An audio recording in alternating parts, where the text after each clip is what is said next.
பூமி நைட்டில் பரதநாட்டியம் காஸ்டியூம்ஸ் எல்லாம் போட்டுக்கிட்டு சரச்சந்திராவோட வீட்டுக்கு போய் நான் தான் சோபா சந்திர பொண்ணு அப்படின்னு ரிவீல் பண்ணுறாங்க அபூர்வா கிட்ட. அபூர்வா மயக்கடிச்சு கீழே விழுந்த உடனே சரச்சந்திரா தூங்கிட்டு இருக்கிற ரூமுக்கு போயிட்டு அங்கே சேர் மேலே உட்காந்துக்கிட்டு அந்த சலங்கை கேட்குற மாதிரி ஆட்டிக்கிட்டே இருக்காங்க. சரத்சந்திரா டிஸ்டர்ப் ஆகி எந்திரிச்சு பார்க்குறாரு. யார் நீ அப்படின்னா, நான் தான் சோபா சந்தர். சோபா நீயா? ஆமாம் நானே தான். இத்தனை வருஷம் கழிச்சு என் பொண்ணுக்காக நான் வந்திருக்கேன். நம்ம குழந்தையா? நம்ம குழந்தை தான் உன்னோடையே சேர்ந்து சாம்பல் ஆயிட்டாளேம்மா அப்படின்னா, இல்லை அது பொய். அவள் உயிரோட தான் இருக்கா, உன் கண்ணு முன்னாடியே தான் இருக்கா, உன் பக்கத்துலேயே இருக்கா, உன்னோட சேர்ந்து இல்லையே தவிர உன் மனசுக்கு ரொம்ப பிடிச்சவளா இருக்கா அப்படின்னு சொல்கிறாங்க. சோபா அப்படியா? யாரு யாரு அப்படின்னு கேட்டுகிட்டே இருக்கும்போது அங்கே பூமி மறைஞ்சிட்றா. பூமி அந்த நடுராத்தில் அங்கே ஒரு ஆட்டத்தை போட்டுட்டு அப்படியே சைலண்ட்டாக ககன் வீட்டுக்குள்ளே வரா. ககன் வீட்டுக்குள்ளே நுழைஞ்சி உள்ளே வரும்போது ககன் பாதி ராத்திரில் லேப்டாப்போட மேலே ஸ்டெப்ஸ்லேருந்து கீழே இறங்கி வராரு. அதை பார்த்து பயந்துக்கிட்டு அப்படியே சோஃபாலேயே படுத்து தூங்குற மாதிரி நடிக்கிறா. ககனும் இந்த மாதிரி சோஃபாலே படுத்துட்டு இருக்கிறத பார்க்காம அப்படியே வந்து உட்காந்துக்கிட்டு லேப்டாப்பு நோண்டிகிட்டு இருக்காரு. சோஃபாவுனுடைய எட்ஜில் உட்காந்ததுனால பின்னாடி தூங்கிட்டு இருந்த பூமியை பார்க்காம அவருக்கு தூக்கம் வரும்போது அப்படியே சாயிறாரு. ரெண்டு பேருமே கத்துறாங்க. உடனே பூமி, இருங்க ஆன்டி கிட்ட சொல்கிறேன், நீங்கள் எங்கெங்கே கையை வச்சிங்க நான் ஆன்டி கிட்ட சொல்கிறேன் அப்படின்னு. ஏய் இதெல்லாம் கூடவா அம்மா கிட்ட சொல்லுவாங்க அப்படின்னு கேட்க, உங்களை பற்றி உங்கள் அம்மாவுக்கு தெரியாதுல்ல, அதான் சொல்கிறேன்.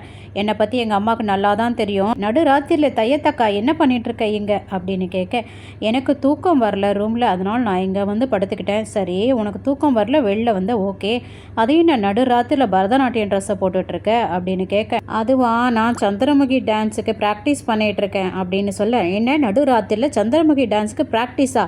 பக்கத்து வீட்டுக்காரங்க யாராவது பார்த்து நெஞ்சடிச்சு செத்துட்டு போயிட போகிறாங்க அப்படின்னு சொல்ல, அது இருக்கட்டும், நான் 2 ஸ்டெப்பு போடுறேன், நீங்கள் பார்க்குறீங்களா? அம்மா தாயே எனக்கு வேண்டாம், நீ யாருக்கு ப்ராக்டிஸ் பண்ணியோ அவங்களுக்கே போய் போடு அப்படின்னு சொல்ல, என் டான்ஸை பார்க்க அதிருஷ்டம் இருக்கணும் அப்படின்னு சொல்ல, அம்மா தாயே எனக்கு எந்த அதிருஷ்டம் வேணாம், நீ போய் மேலே போய் படு அப்படின்னு சொல்லி அனுப்ப, பூமியோ ககனை ரசிச்சுக்கிட்டே மேலே போகிறா. இங்கே கிருஷ்ண பிரசாத் தான் பொண்ணு மேரேஜுக்காக தோரணம் எல்லாம் கட்டிக்கிட்டு இருக்காங்க. அபூர்வா சோபா சந்திரன் ஃபோட்டோவை கோவமாக பார்த்துக்கிட்டே, என்ன உன்னோடைய உன் பொண்ணு செத்து போயிட்டான்னு நினச்சா நீ செத்துட்டு உன் பொண்ணை பிழைக்க வச்சுட்டியா? விடமாட்டேன், அவள் இந்த வீட்டுக்கு வாரிசாக விடமாட்டேன். அவள் இந்த வீட்டுக்கு வாரிசாக வந்துட்டா நானும் என் பொண்ணு என்ன ஆகிறது?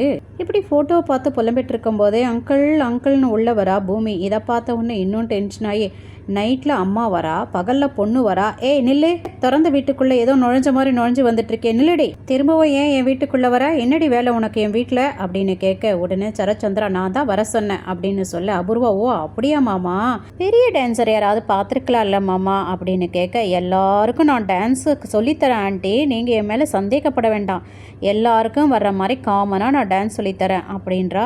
எனக்கு ஒரு ரூமு வேணும் அங்கிள் அப்படின்னு கேட்குறா. ஓகேம்மா எடுத்துக்கோமா அப்படின்னு சொல்ல, இல்லை எனக்கு அம்மாவோட ரூமு தான் வேணும் அப்படின்னு கேட்குறா. என் அண்ணியை நீயே அம்மானு சொல்கிற அப்படின்னு மீரா கேட்க, என் குருவை நான் அம்மானு சொல்கிறேன் அப்படின்றா பூமி. தான் அம்மா ரூமுக்கு போயிட்டு அம்மாவோட ஃபோட்டோ ஆற தழுவிக்கிட்டு அம்மாவோட நகைகள் பரதநாட்டியத்துக்கு உண்டான எல்லா காஸ்டியூம்ஸையும் ஆற தழுவி அழுவுறா.